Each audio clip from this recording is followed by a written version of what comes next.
D'après le docteur Becker, des résultats similaires ont été obtenus avec des grenouilles et démontrent qu'il est techniquement possible de provoquer des crises cardiaques avec un faisceau qui traverse la poitrine.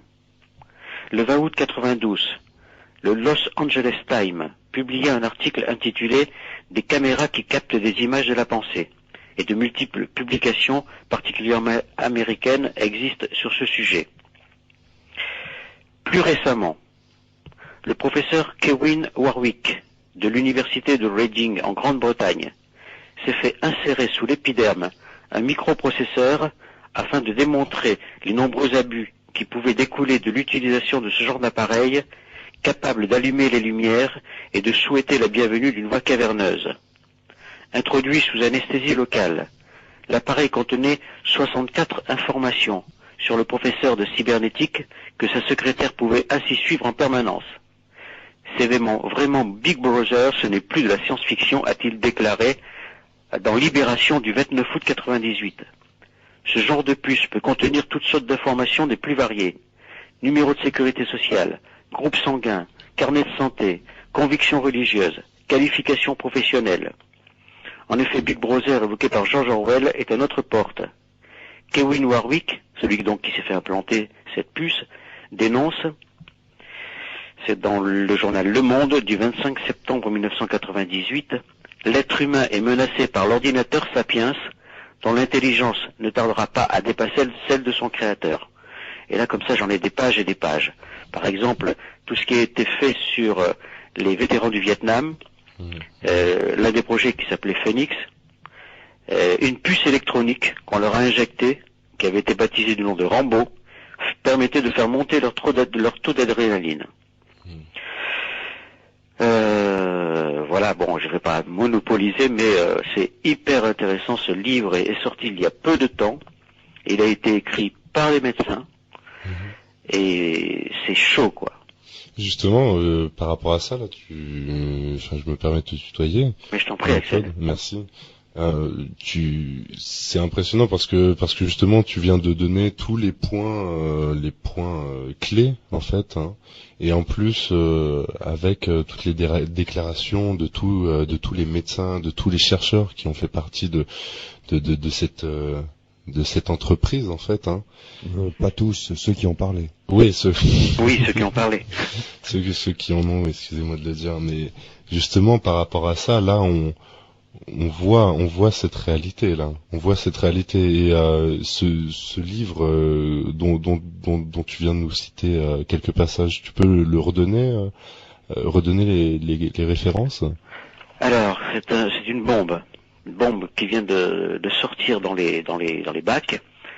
C'est écrit par Sylvie Simon, avec la collaboration d'une vingtaine de médecins. Voilà. Vaccination, l'overdose, désinformation, scandale financier, imposture scientifique. C'est signé par des médecins comme le docteur Jean-Pierre Willem, le docteur Bernard Monnier, le docteur Marc Vercouter, que des animateurs de la radio a interviewé il y a à peu près 3 semaines, le docteur Jean Payette, le docteur Marie Nonclerc, pharmacienne, présidente honoraire de l'Institut Antoine Béchamp, le docteur Michel Georget, professeur agrégé de biologie, le docteur Alain Dumas. Et puis il y a des passages que je ne vous lirai pas par non-envie de monopoliser, mais là j'ai quelque chose d'intéressant. On a eu une enquête tout à l'heure. Un journaliste canadien, Serge de Monaste, a mené une enquête sur les cristaux liquides, les vaccins et la médecine militaire expérimentale. En 1992, furent pratiquées au Québec une vaccination de masse contre la méningite, à la grande surprise des médecins qui savaient qu'aucune épidémie n'était en perspective. Cette décision avait été prise par des fonctionnaires du gouvernement à l'encontre de l'avis de la plupart des membres du corps médical. Le docteur Christiane Laberge déclara alors aux médias que sa fille de 5 ans courait autant de risques d'attraper la méningite que de se faire heurter par un train. Puis là, j'ai un autre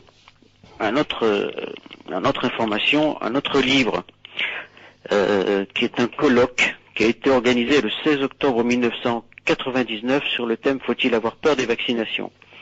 C'est signé par une vingtaine de médecins aussi, par des avocats, par des docteurs en sciences, des biologistes, des pédiatres, le docteur Martine Gardelam, qui porte bien son nom, généraliste, président de la Société des médecins homéopathes spécialistes. Enfin, il faut savoir que les vaccins contiennent des germes, virus ou bactéries, mais aussi des antibiotiques, des conservateurs à base de mercure, des stabilisateurs, des excipients, des adjuvants, tels que l'hydroxyde d'aluminium, voire même des OGM. Ceux-là ne se font pas inviter à Miami avec leur épouse ou leur maîtresse par les laboratoires concernés. Mais alors, on sait bien que pour avoir personnellement travaillé dans des grosses sociétés, on offrait très très souvent aux pharmaciens, en fonction de leurs achats, des petits cadeaux. Voilà, sous forme de voyage même, presque des fois aussi. Un voyage d'études à Miami. Ouais. Mais c'est surtout là qu'on est. Ça fait peut-être du bien d'être du bien, et en même temps c'est assez alarmant de voir que peut-être que nous-mêmes on tire cette sonnette d'alarme, mais tous ces médecins, tous ces avocats qui sont quand même des professionnels de la santé, toutes ces personnes qui sont en train de publier des choses quand même, et en même temps en train de mettre en jeu leur carrière professionnelle depuis des années maintenant. Quand est-ce qu'on les écoute? Quand est-ce qu'ils sont médiatisés? C'est pratiquement unique d'avoir des personnes comme toi, Jean-Claude, qui ont cet accès à cette information-là, en fait. Hein. Oui. Disons que la passion que j'ai pour Ici et Maintenant depuis des années, puisque je suis Jean-Claude Carton, donc animateur sur cette radio, c'est vrai que... C'est toi? Oui, c'est moi. C'est vrai que là, il faut arrêter, quoi. Il y a des... Dutronc de chanter, on nous cache tout, on nous dit rien.